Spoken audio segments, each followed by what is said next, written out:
যেটির পরে আমরা দেখতে পাই অপর্ণা নিজের এই প্রবলেমটার জন্য ডক্টরের কাছে গেলে সেই ডক্টর তাকে জিজ্ঞাসা করেন, তুমি ভালো করে মনে করে দেখো তো, তুমি নিশ্চয়ই এমন কিছু ভুল অজান্তেই করে ফেলেছো যেটা হওয়ার পর থেকেই তোমার সাথে এইসব ঘটনাগুলো ঘটছে। তখনই অপর্ণার মনে পড়ে যায় যেই দিন থেকে সে একটি সবুজ রঙের পাথরকে তুলে নিয়ে ঘরে নিয়ে এসেছিল, সেই দিনের পর থেকেই তার সাথে এসব অদ্ভুত অদ্ভুত ঘটনা ঘটেই চলেছে। এই জন্য সে রাগের মাথায় ওই পাথরটাকে ব্যাগ থেকে বার করে মাত্রই ছুঁড়ে ফেলে মাটির দিকে। তখনই খুবই অদ্ভুত ভাবে পাথরটা ভাঙার সাথে সাথেই অনেকগুলো কালো ছায়া বেরোতে শুরু হয়ে যায়। তাই সে ভয়তে তার কাছে ক্ষমা চেয়ে বলে, আমাকে ছেড়ে দাও, আমি তোমার কি ক্ষতি করেছি। তখন সেই ছায়া থেকে একটি খারাপ আত্মা বেরিয়ে এসে তাকে বলে, কত স্বার্থপর তুমি, শুধু কাজের সময় আমাকে ডাক দাও আর কাজ শেষ হতেই আমাকে দূরে যেতে বলছো। আর এটা আর অন্য কেউ নয়, ওই মহিলাই ছিল যাকে খুবই খারাপ ভাবে চক্রান্ত করে মারা হয়েছিল এবং কিছু অসৎ ভণ্ড সাধু মিলে তার আত্মাটাকে এই সবুজ পাথরে এতদিন বন্দি করে রেখেছিল, যেটি বর্তমানে অপর্ণা ভেঙে ফেলেছে। তাই সে মুক্ত হয়ে গিয়ে ফিরে আসে নিজের প্রতিশোধ নিতে তাদের কাছে।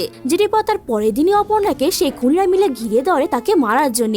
কিন্তু যেই না তার প্রথম খুনিকে সে দেখতে পায়, তখনই অপর্ণার শরীরে সেই মহিলার আত্মাটি চলে আসে আর তার অবস্থা সেখানেই খারাপ করে দেয়। এরপরে মেয়েটি আরো 3 জন খুনিকে মেরে কিভাবে বদলা নেবে সেটা জানবো আমরা এর পরের পার্টগুলিতে। ততক্ষণের জন্য ভিডিওটি ভালো লাগলে একটি লাইক আর আমাদের চ্যানেলটিকে সাবস্ক্রাইব করতে ভুলবেন না।